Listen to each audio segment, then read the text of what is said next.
방금 영상을 보셨듯이 저희 아버지에 대해서 같이 나누고 싶어서 나왔습니다. 사실 저는 이제 저희 아버지에 대해서 그렇게 막 깊은 생각을 하거나 그러진 않았었습니다. 근데 이제 대부분 여기 혹시 아버님이 돌아가신 분들이 계실지 모르겠는데, 부모님 돌아가시면 그 생각을 하면서 그 삶에 대해서 이제 생각을 하게 되는데, 저도 저 돌아가시 전에는 뭐 별 생각이 없었는데, 아버지 돌아가시고 나서 그 이후에 많이 이런저런 그 자료를 보고 생각하다 보니까 아버지께서 참 크리스천으로서 잘 생활하셨던 것 같고, 저희들에게 많은 좋은 분들을 보여주셔서 제가 이거를 사실 뭐 저희 집안의 가정사일 수도 있지만 이걸 꼭 나누었으면 하는 그런 마음이 너무 강하게 들어서 오늘 이 자리에 나오게 됐습니다. 네, 이제 방금 영상 보셔서 아시겠지만 저희 아버지는 의사셨어요. 내과 의사신데 내분비내과에서도 갑상선, 당뇨 뭐 이런 호르몬 질환을 보시는 내분비내과 선생님이셨어요. 1931년도에 출생을 하셨고 전라도 광주가 이제 고향이세요. 그래서 오늘 제가 이제 말씀드리는 거는 저희 아버지 삶을 통해서 크리스찬으로서의 삶을 살아가는데 성품, 그리고 또 이제 의사로서의 삶 어떻게 사셨는가 하고 하나님께서 살았던 아버지 삶에 대해서 과연 어떻게 일하셨는가, 그거를 제가 말씀드리고 싶습니다.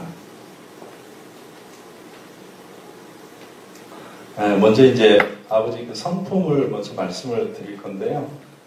저희 아버지는 일단 가장 제가 이렇게 존경하고 좋았던 부분들이 굉장히 정직하셨어요. 너무너무 깨끗하게 청렴하게 사셨는데, 일원 하나 말씀을 드리면, 제가 아마 대학 한 1, 2학년 때쯤 됐을 거예요. 이제 과 사무실로 편지가 왔어요. 전화로 하셔도 될 텐데 과 사무실에 보니까 편지가 왔대요. 근데 아버지한테 온 편지였어요. 근데 그 내용을 보기 전에 이제 제가 그때 당시에는 대학교 초년병 시절일 때 용돈이 많이 부족하잖아요. 그래서 부모님들한테 그때 저희 학생 때도 약간씩 거짓말을 해서 용돈을 타내고 그랬는데, 그래서 뭐 이렇게 특히 저희 의대 쪽에는 교재비가 굉장히 비싸요. 책들이 다 비쌌기 때문에. 그래서 뭐 내과 1, 2 이렇게 있으면 내과 1, 2, 3, 4 이렇게 늘리고, 외과 한 권이면 외과 1, 2 이렇게 해서 또 프린트물을 다시 만들어가지고 용돈을 타내기도 했었고요. 또 저희 때는 이제 군사 독재 정권 시절이었잖아요. 그래서 입영을 전부 갔어야 됐어요. 1년에 한 번씩 학점 미술을 하기 위해서 전방에 철책 부모도 서고 군인들하고 똑같이 체험을 시키는 그런 훈련을 했었는데, 그때도 이제 거기를 가야 되는데 총을 사갖고 가야 된다고 거짓말을 했었어요. 소총을. 그때는 이제 우리나라 국산 소총이 없던 때라 M16 미제 소총인데 미제라고 더 비싸다고 또 이야기하는 친구도 있었고, 조금 그래도 좀 양심이 괜찮은 친구들은 총은 나라에서 빌려주는데 총알은 소모품이니까 사갖고 가야 된다, 뭐 그런 친구들도 있었어요. 이제 그렇게 좀 이렇게 돈이 부족하니까 부모님들한테 살짝 거짓말을 하는 시기였는데, 근데 저는 모태신앙이니까 차마 그렇게는 못하고, 뭐라고 좀 기억도 잘 안 나는데 뭐라고 거짓말을 하고 둘러대서 용돈을 좀 보내달라고 했던 것 같아요. 근데 이제 그게 아버지한테 발각이 돼가지고 아버지 편지를 쓰신 거예요. 근데 다른 내용은 기억이 안 나는데 첫 대목만 기억이 나요. 뭐라고 쓰셨냐면, 지금 편지를 쓰는 내 손이 부들부들 떨린다. 아니 뭐 이제 대학교 들어간 애가 뭐 잘못하면 뭐 얼마나 잘못했다고 그걸 부들부들 떨린다고 편지 쓰셨어요. 그래서 그게 뭐 사실은 뭐 이렇게 정말 부들부들 떨리신 게 아니고, 이제 대학 가고 그런 아들이 좀 혹시나 앞으로 실수하지 않을까, 또 작은 것에서 또 조심시켜야 되겠다는 마음으로 아마 쓰셨겠죠. 그래서 이제 그게 아버지 성품이셨어요. 하나도 전혀 흔들리지 않고 정직하고 그런 것을 굉장히 중요하게 생각을 하셨었습니다. 그리고 또 이제 저희 아버지는 항상 이야기하자 그러면은 이 돈하고 관계를 이야기를 할 수밖에 없는데, 이 재물에 대해서는 정말 너무 관심이 없으셨어요. 제가 봐도 너무 심하다 하실 정도로 본인은 이렇게 별로 이렇게 돌보듯이 하셨어요. 그 어떤 적이 있었냐면, 이건 이제 어머님한테 들은 이야기인데, 병원에서 아마 그 의사들이 월급을 안 올려주니까 스트라이크를 아마 살짝 했었나 봐요. 왜 그러냐면 다른 병원들은 봉급이 이제 많이 올라가는데 기독병원이라는 성격 자체가 이 재정이 튼튼하지 못하고 그래서 의사들에게 많은 급여를 제공할 수 없어서 이제 의사들이 불만이 항상 있었죠. 다른 병원하고 좀 비슷하게 했으면 하는 그런 스트라이크를 했었는데 저희 아버지가 본인의 월급을 깎았어요. 그러니까 다른 그 분들은 월급을 올려달라고 할 수 없는 상황이 돼버린 거죠. 그렇게 또 하셨대요. 얼마나 싫었을까 싶습니다. 하여튼 그렇게 좀 어떻게 보면 좀 그게 꼭 맞다고 볼 수는 없죠. 근데 하여튼 그런 정도까지 이렇게 철저하게 나를 깎으면서까지 재물에 대해서 철저하게 관리를 하셨던 것 같아요. 그리고 이제 절대 이 화를 내신 적이 없으세요. 우리 보통 사람 화를 많이 내잖아요. 근데 보통 사회생활 할 때 남자분들이나 여자분들이나 밖에서는 다 잘하시잖아요. 천사같이 다 행동하고 그냥 조심조심 하는데 집에 가면은 본성이 드러나잖아요. 집에 가면 소리도 지르고 그러는데 이제 저희 가족들이 저희 아버지를 봤는데 지금도 하는 이야기지만 아버지가 화내신 걸 본 적이 없어요. 한 번도 화를 내시지 않으셨어요. 그래서 어머니한테 이제 여쭤봐서 아버지는 정말 왜 화를 안 내실까? 뭐가 이게 기능에 문제가 있나요? 어머니가 말씀을 하시는데 아버지도 화가 나실 상황이고 화가 나는 게 눈에 보인대요. 근데 그걸 참고 있는 게 보이죠. 그래서 화를 낸 걸 보신 적이 없어요. 저희들한테도 한 번도 이렇게 이렇게 열받아서 소리 지르고 분노하고 막 이렇게 억압하고 그런 게 우리 있잖아요. 저도 많이 해봐서 아는데 그게 정말 저 자라오면서 아버지한테 들은 적이 한 번도 없어요. 그리고 항상 격려해 주셨어요. 매 빈둥빈둥하고 놀다가 어쩌다가 겨우 이제 책상에 앉으면 오셔가지고 시작이 반이다. 항상 그 말씀하셨어요. 그러니까 부정적이지 않죠. 항상 지금부터 또 하면 이게 벌써 절반 한 거다. 시작이 반이다. 그리고 또 항상 굿보이. 항상 이 액센트로 저에게 굿보이 항상 얘기하고 있었어요. 이게 또 기억이 납니다. 그리고 또 다른 부분들은 이렇게 맨날 좋은 얘기만 하니까 참 우리 아버지가 성인 같은데 사실이 그래요. 남을 이렇게 험담하신 적을 본 적이 없어요. 한 번도. 뒷이야기라고 그러죠. 우리 집에서 TV 보다 보면 탤런트들 나오면 우리 하잖아요. 쟤 코 했네, 눈 텄네, 또 깎았네, 와, 쟤 누구지? 뭐 이런 얘기 안 하세요? 저희는 집에서 많이 하는데 제 아내도 얼마 전에 김우빈 원래 얼굴 보더니 애정이 식는다고 그러더라고요. 그런 얘기를 많이 하잖아요. 부부 사이도 하고 남한테 평가하고 이야기하는 걸 많이 하는데 한 번도 남을 평가나 비평은 고사하고 판단하는 걸 하신 적이 없으세요. 그것도 참 좀 희한하긴 한데 지금 다 생각해보니까 그렇더라고요. 남들을 한 번도 비판하신 적이 없으셨어요. 그리고 이제 이 사진은 아마 제가 태어나기 전의 사진인데요. 아버지가 아마 박사학위 받으셨던 시점에 아마 찍은 사진 같아요. 이제 가운데 보이시는 그 노인이 저희 할아버지셨고요. 그 옆에 아이 잡고 있는 분이 할머니셨는데 저희 할아버지는 화가셨어요. 근데 화가 이런 예술 하시는 분들이 자기 하고 싶은 대로 살잖아요.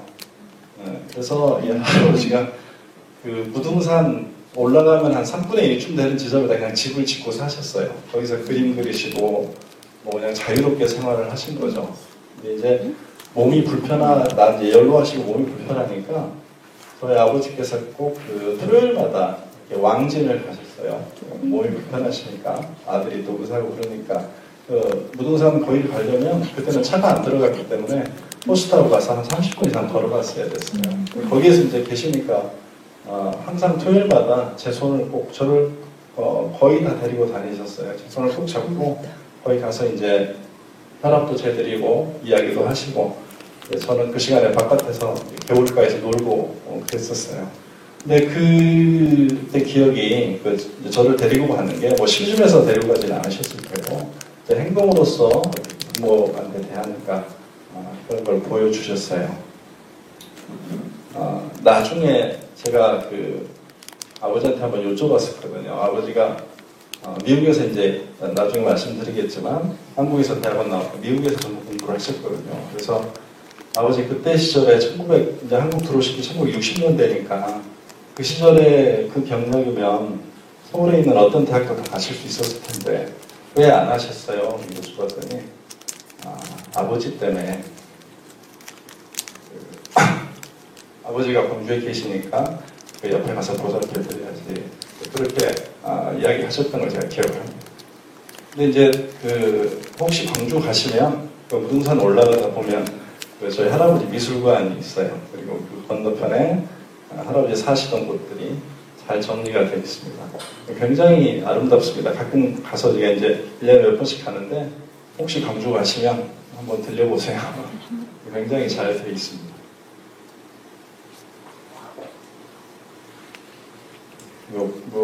부모를 공경하는 에 대한 말씀 적어봤고요. 다음에는 이제 아버지 그 의사로서의 삶에 대해서 말씀을 드리겠습니다.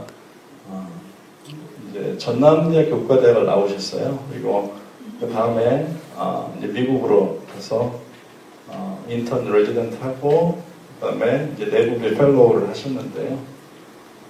이 가시게 된 계기가 또 재밌어요. 그 시절에가 전쟁이 끝나고 얼마 안 됐기 때문에 군복무를 하고 나서 3년을 마치고 나서도 제대를 안 시켜줬어요. 군의관이 워낙 부족하다 보니까 제대를 할 수가 없었어요. 근데 아버지 성품이 제가 이렇게 보면 그건 여쭤보진 않았지만 어디 이렇게 막 미국을 가고 그러실 스타일이 아니에요. 주로 잘 좀 움직이진 않고 학문적으로 굉장히 열심히 하시고 앞서가시려고 하지만은 빨리빨리 이렇게 빠르게 막 이렇게 움직이실 스타일은 아니셨거든요. 근데 그런 아버지가 1950년대 그때는 이렇게 제트 비행기도 아니고 프로펠러 비행기 타고 굉장히 오랜 시간 동안 비행기 2번 알래스카에서 갈아타고 뭐 이런 시절이거든요. 근데 아버지가 사실 그렇지 않았을까 싶어서 그랬는데 여쭤봤더니 그때 당시 군대에서 제대를 안 시켜줬대요. 전후라 군관이 부족하고 그러기 때문에 제대를 하고 싶어도 제대가 군복무를 기간을 맞췄는데도 제대를 시켜주질 않아서 그때 제대를 하려면 두 가지 방법이 있을 겁니다. 하나는 유학을 가거나 하나는 선거에 출마를 했어야 됩니다. 시의원, 국회의원 이런 데 출마를 하거나 아니면은 이제 대학에 유학을 택해서 다른 나라를 공부를 하러 왔어야 됐어요. 근데 이제 아버지는 할 수 없이 이제 군대에서 3년 근무했는데 사실 더 있기는 그렇잖아요. 전쟁도 끝난 상태고 이제 유학을 탁 하셔가지고 그때 미국으로 유학을 가시게 됐어요. 그래서 거기서 이제 다 공부를 마치시고 여기는 아마 이제 몇 장 없더라고요. 제가 다 앨범을 뒤져봤는데 이 2장밖에 그 시절에 사진들이 없었습니다. 그리고 이제 다시 한국에 오셔가지고 전남의대 교수로 재직을 하셨었어요. 교수로 재직하시는 중에 그때 당시에 이제 광주 기독병원이라고 아까 잠깐 소개가 됐던 선교사님들이 운영을 하시는 그런 병원이 있었습니다. 거기에서 이제 의사가 부족하니까 파트타임으로도 와서 좀 진료를 해달라고 그런 요청이 들어와서 기독병원에 가서 진료를 회진도 좀 잠깐 돌아주시고 환자도 보고 그런 일을 하셨었어요. 근데 이제 그때 아마 그때 원장님이 닥터 디트릭이라는 분이었는데 그분이 이제 저희 아버지한테 계속 요청을 하셨나 봐요. 그러니까 아버지가 미국에서 공부하고 오시고 이제 그런 걸 다 아셨기 때문에 같이 와서 여기 와서 근무를 좀 해달라고 여러 번 아마 요청을 하셨던 것 같아요. 아버지 이제 고민을 하시다가 그때 이것도 이제 저희 어머니한테 들은 얘기인데 저 외국 사람도 저 멀리서 와가지고 우리나라 사람을 돕는다고 저러고 있는데 한국 사람이 우리나라 사람을 안 도우면 어떨까, 어떻게 할 건가 이런 이제 고민들을 하셨던 것 같아요. 그래서 이제 근무를 기독병원으로 옮기게 되셨어요. 이제 이 사진은 지금 제중원이라고 그래서 초기 단계의 건물 사진입니다. 1905년도에 놀란 선교사님이라는 분이 이제 미국 분이시죠. 오셔가지고 처음에 그 우리나라의 결핵이 워낙 창궐했던 시기여서 결핵을 이제 치료하기 위해서 설립했던 그런 병원으로 시작을 했어요. 처음에는 이제 제중원, 제중병원 이렇게 했다가 기독병원으로 나중에 이름을 바꿨죠. 그리고 병원에서 이제 한 5년 정도 계속 그 내과 과장으로 근무를 하시다가 76년도에 이제 그 원장으로 취임을 하게 됩니다. 근데 여기 이제 그 전에는 전임 원장님들은 전부 다 미국 분들이셨어요. 선교사님들이셨고, 그 다음에 이제 처음으로 한국인한테 이제 그 원장직이 넘어가는 그런 과도기적인 상태에서 원장직을 수행하게 되셨어요. 이 왼쪽에 화면에 여러분 보시기 왼쪽 분이 이제 닥터 디트렉이시고 일반 외과 전문의 쌤이시고 이제 그분이 전임 원장님이시고 저희 아버지한테 아마 병원 키를 형식적으로 어떤 그 의식을 아마 행했던 것 같아요. 그래서 이분 저희 뒷집에 사셨는데 그 사모님이 음식을 되게 잘하세요. 그래서 저희 어머니가 가서 많이 배우고 많이 와가지고 제가 많이 그때 당시에는 맛볼 수 없었던 미국 음식을 많이 맛봤던 기억이 있습니다. 이거는 이제 기독병원 의사분들이 많이 이제 저희 아버지 가면서 많이 이렇게 늘어나기 시작을 했어요. 그래서 점점 병원에 이제 모양새를 갖춰가는 그런 사진들, 일동 찍은 사진입니다. 요거는 이제 진료하시는 모습인데요. 누워 계시는 분 선교사님이셨고, 그때 아마 선교사님 진료하고 있는 때가 사진에 남아있어서 제가 올려봤습니다. 이거는 이제 기독병원 교회 앞에서 찍은 사진이고요. 이제 병원이 그 제중병원으로 제중병원에서 기독병원으로 바뀌면서 그때가 이제 시점이 1970년대, 1980년대 되니까 우리나라도 이제 점점 잘 살기 시작하면서 의료 수요가 엄청나게 늘어나기 시작을 했어요. 그래서 환자는 이제 뭐 이렇게 엄청나게 병원에 오는데 환자를 볼 수 있는 공간은 적고 그래서 이제 병원을 증축을 해야 되는 시점이 됐었어요. 근데 이제 기독병원의 성향상 환자들한테 많은 돈을 받을 수 없는 병원이다 보니까 재정적으로 항상 어려움이 있었고 이제 그렇게 쉽게 얘기하면 남지 않으니까 병원을 증축할 수도 없는 그런 상황이었죠. 네, 그때 당시에 독일에 있는 기독교 단체에 보호 자금을, 그러니까 병원 증축 자금을 좀 요청하게 됐고, 그게 이제 여러분의 심사 끝에 잘 결정이 돼가지고 병원이 이제 그때보다 거의 2배로 증축이 됩니다. 그래서 그때 이제 비로소 종합병원의 모양을 한 450정 상되는 병원으로.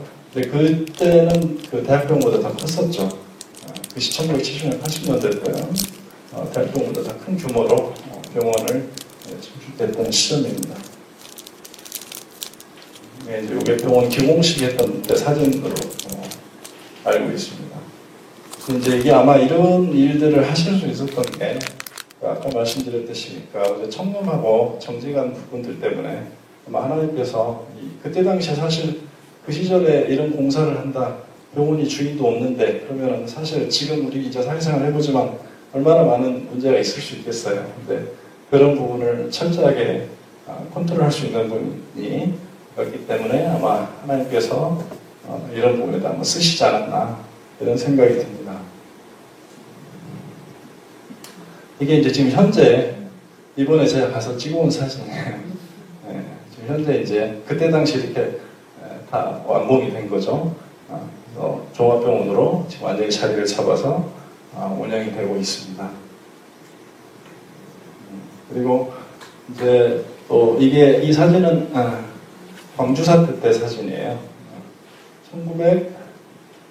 1980년이죠. 80년 5월 18일, 5.18.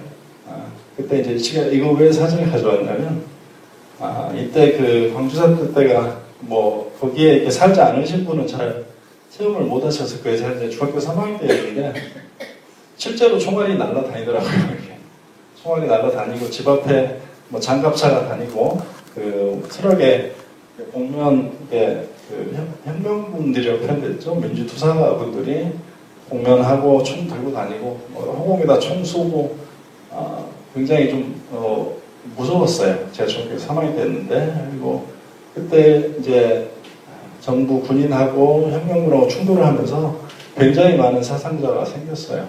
초기에. 그리고 이제 그것뿐만이 아니라 뭐 이렇게 그 결에 다치는 분들이 굉장히 많았겠죠. 네. 그 많은 그런 피해자들, 부상자들이 생겼는데 그때 당시에 문을 연 병원이 기독병원밖에 없었어요. 다른 병원들은 잘못하면 이렇게 피해가 엄청나게 생길 수 있고 총기를 일단 다 풀렸기 때문에 사실 무슨 일이 일어날 수 있습니다. 모르잖아요. 네. 지금이야 지나가니까 하는 이야기지만 그 시절에는 정말 굉장히 위험했을 거예요. 병원들이 다 클로스를 했었습니다. 근데 이제 기독병원만 문을 열어서 그 환자들을 다 받아서 보셨어요. 그리고 그 침대가 부족해서 이제 복도에다 시트 깔고 뭐 환자들을 보고 모든 직원들이 다 24시간 대기 상태에 들어갔었고 그때 제 기억에도 아버지 집에를 거의 며칠을 못 오셨던 것 같아요. 와서 옷만 갈아입고 가시고 병원에서 계속 다 생활들을 하셨죠. 그래서 그때 또 소문이 대학병원이나 이런 곳으로 가면 잡혀간다. 이제 그런 또 이야기가 있고 그래서 기독병원은 그래도 미션 병원이니까 좀 보호를 해주지 않겠냐. 그래서 대부분의 사람들이 기독병원으로 몰려들어서 그때 당시 이제 주변 기독병원 다운 역할들을 많이 했던 거죠. 제가 이제 대학 때 그 이제 시간이 지났는데 그 방학 때 오면 아버지가 실습을 보냈어요. 병원에. 그 의사는 바닥부터 알아야 된다. 환자들 마음을 알아야 된다. 그래서 그 환자들 대변 치우는 거, 뭐 시트하는 거 이런 아르바이트를 시켰거든요. 돈은 안 주고. 그래서 가서 이제 아버지 하라고 그러니까 할 수 없이 가서 하고 하는데 그때 그 기록실에 있는 사진 하시는 분하고 친해져가지고 그분이 저한테 이 사진을 몰래 보여주셨어요. 근데 그게 다 광주사 때 사진들이었어요. 그때는 공개가 안 된 사진들이죠. 그러니까 이 머리가 한쪽이 기관총으로 이렇게 없어진 사진들, 뭐 다리 2개가 없어지고 절단된 사진. 지금은 이제 그 언론에 나왔기 때문에 아마 여러분도 한 번쯤은 다 보셨을 거예요. 네. 그 사진들이 전부 다 기독병원에서 출처가 되는 사진들이었어요. 그때 당시에 이제 기독병원이 광주사 때 많은 역할을 했다는 것을 또 말씀을 드리고 싶습니다. 요거는 이제 그 선교사님들하고 상의하는 그 사진인데요. 이제 병원이 지역에서만 힘을 쓰는 게 아니고 그 후진국에 있는 의료 선교에도 많이 힘을 썼었어요. 그래서 방글라데시에 그 전에 있던 전 전임 원장님하고 같이 협력해서 이제 그분은 닥터 커링턴이라는 분인데 그분은 이제 아예 방글라데시로 넘어가셔서 거기서 활동을 하시고 거기에 이제 병원 설립하고 하는데 같이 협력을 해서 그쪽에 병원을 세우고 그것 때문에도 방글라데시를 여러 번 왔다 갔다 하면서 했던 기억이 있습니다. 지금 사실 말씀드린 내용들은 제가 어렸을 때니까 다 알지는 못하고요.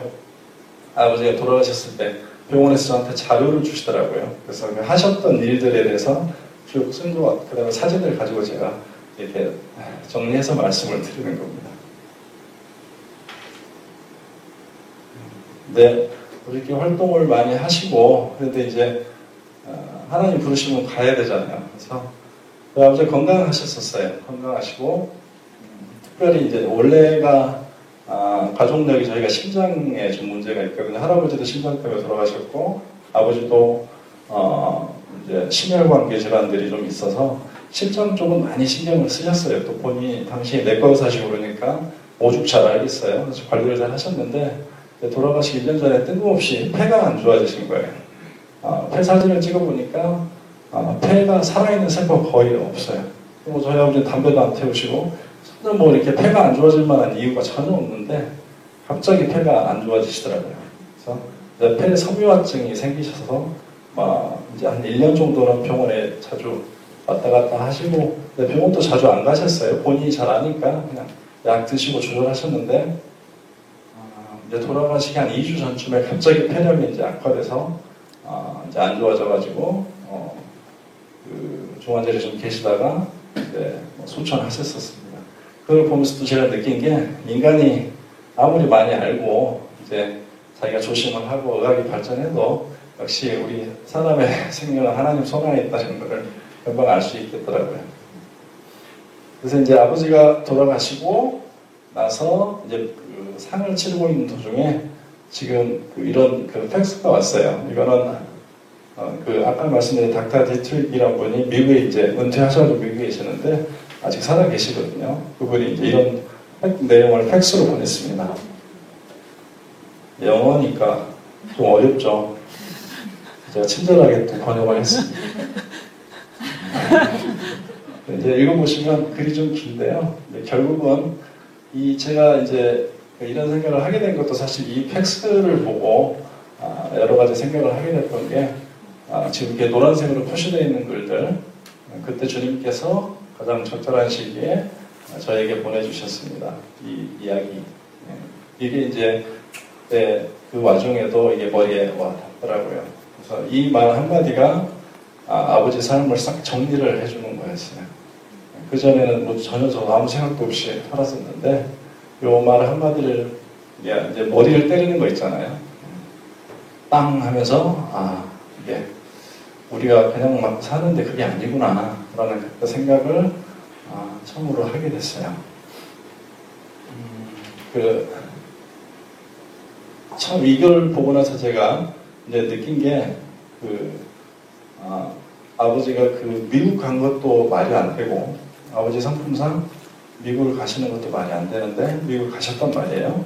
그리고 거기 가셔서 이제 그 시절에는 하기 힘든 교육을 거기서 받고 오셨고 또 받고 오셔서 그것도 다른 데 안 가시고 광주로 오시고 광주에 오셔서 그 다음에 기독병원에서 요청이 오니까 그렇게 가시게 되고 이제 그런 삶의 궤적이 절대 우연이 아니라는 생각이 들더라고요.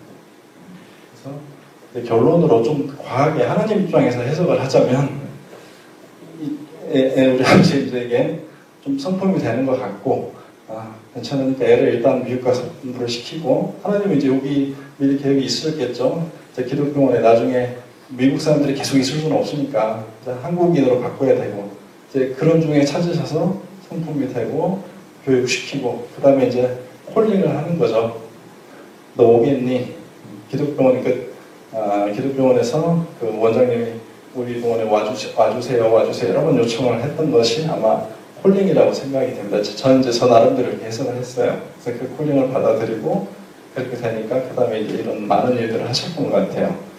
왜 수완순 목사님, 우리 컴패션 수완순 목사님도 비행기 타고 돌아가시면서 그 음성이 계속 울렸다고 그러잖아요. 너 어떻게 할래? 이거 봤는데 이제 너 어떻게 할래? 애들 고아들 죽는 거 봤는데 너 어떻게 할래? 그런 거하고 비슷한 것 같아요. 그래서 우리 삶이 그냥 막 사는 것 같고 아무 생각이 없는 것 같지만 하나님께서 다 보고 계시고 우리 성품대로 쓰시려고 계획을 하시는 것 같아요. 그래서 우리가 반응을 하고 그 성품을 우리가 매일매일 예수님 닮아가도록 노력을 하고 그 자리에서 성실히 있으면 하나님이 딱 잡아서 필요한 데다 딱 놓으시지 않나 그런 생각을 제가 정리를 해봤습니다. 또 그 아버지가 이제 병원에서 2주 정도 이제 중환자실에서 호흡기 꽂고 계시는데 많은 제자분들이 오셨어요. 근데 그분들이 이제 저에게 에피소드를 많이 이야기를 해주시는 거예요. 옛날에 저는 모르니까. 근데 그분들이 그런 이야기를 하면서 참 돌아가실 때까지 우리한테 교훈을 주신다고 그냥 그런 이야기를 계속 반복을 하면서 다시 리메모리하고 이제 하는 거죠. 그렇게 하고 또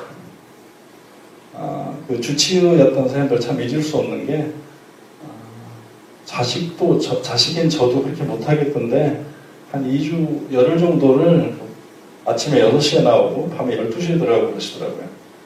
물론 계속 옆에서 보는 건 아니지만 다른 환자도 보시지만 와서 계속 그렇게 신경을 쓰고 저도 이제 지쳐가고 힘든데 저보다 더 이렇게 잘 진료를 하시고 끝까지 포기를 안 하시더라고요.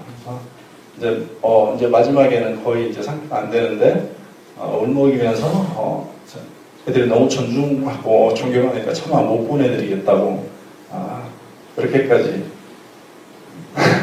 갑자기 그 생각 울컥하네요. 네, 그렇게까지 했었어요. 그래서 그리고 나서 이제 상중에 많은 분들이 문상을 오셨는데 그때도 저한테 하는 말씀들이 오늘 이렇게 이야기를 하다 보니까 내 삶을 다시 한번 돌이켜봐야겠다. 상중에 문상 와서 이야기하시다 보니까 그런 이야기를 저한테 많이 하셨어요. 뭐 좀 생각 좀 해봐야겠다. 50 넘었지만 다시 한번 내 인생을 생각을 해봐야겠다. 근데 그런 걸 제가 봤을 때 참 한 사람의 삶이 돌아가시면서까지 많은 분들한테 영향을 미치는 것을 봤습니다. 사실 수원순 목사님도 그렇게 하셨지만 지금 얼마나 놀라운 일이 벌어지고 있어요. 이 전 세계적으로 이 엄청난 것들이 벌어지고 있잖아요. 사실 여러분도 지금 홀링에 순종해서 이 자리에 와 계신 거잖아요.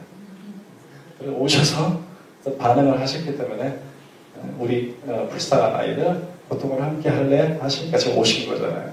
그러니까 이런 우리의 어떤 하나님한테 순종하는 마음들이 아마 점점 결실을 맺으면 아름다운 하나님의 나라가 좀 이루어지지 않을까 싶습니다.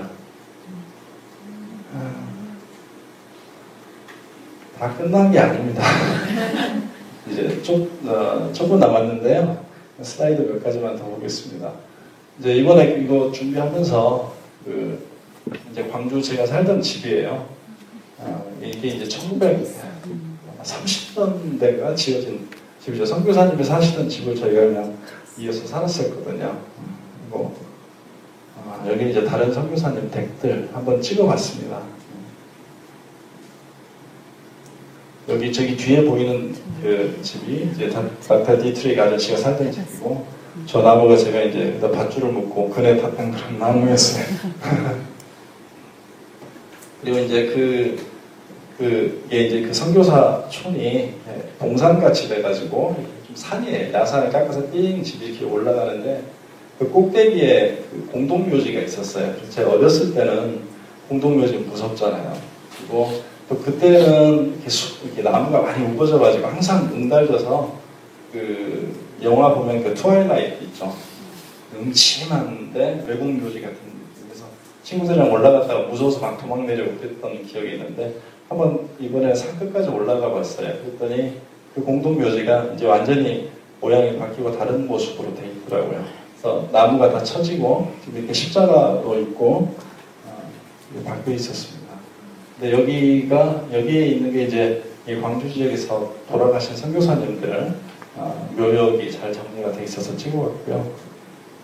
그 다음에 이제 이거는 제 무덤을 이렇게 보다 보니까 애들 무덤이 있더라고요. 얘 나이가 윌리엄 에시카락인데 지금 2살이죠. 2살. 그 다음에 매티, 얘는 뭐 나이도 없어요. 도터라고 써져 있고, 윌리엄 랭스크린 3살. 보이시죠? 토마스 1살. 캐롤리나 10살. 미쳐? 애도 1살도 안 되네요. 몇 달 태어나자마자 죽었나봐요. 조지 1살. 프란시스 4살. 윌리엄 3살이죠. 이 아이들 무덤을 봤을 때 사실 좀 굉장히 마음이 어렵더라고요. 이 애들이 왜 이 머나먼 1900년대 초 아니에요. 그때는 뭐 비행기도 없고 배 타고 왔을 텐데, 아니면 여기서 난 아이들일 수도 있겠죠. 그래서 이 아이들이 왜 여기에 묻혔어야 될까? 지금 사실 제 생각에는 이 대한민국이 지금 이렇게 발전하고 우리가 이렇게 잘 사는 데는 이분들이 있었기 때문에 가능하다고 생각을 합니다. 우리가 이 짐집을 어떻게 해야 될까? 그래서 산에 내려오면서 이 사진을 찍어가지고 보면서 제 어깨를 무겁게 하는 이 사진들을 들고 왔습니다. 그래서 마지막은 이 봤을 때 우리가 어떻게 해야 될 건가 한번 생각을 해야 되지 않나. 그래서 이 사진을 마지막으로 올려봤습니다. 생각보다 진짜 많이 떨리네요. 이 목사님들 존경스럽습니다. 들어주셔서 감사합니다.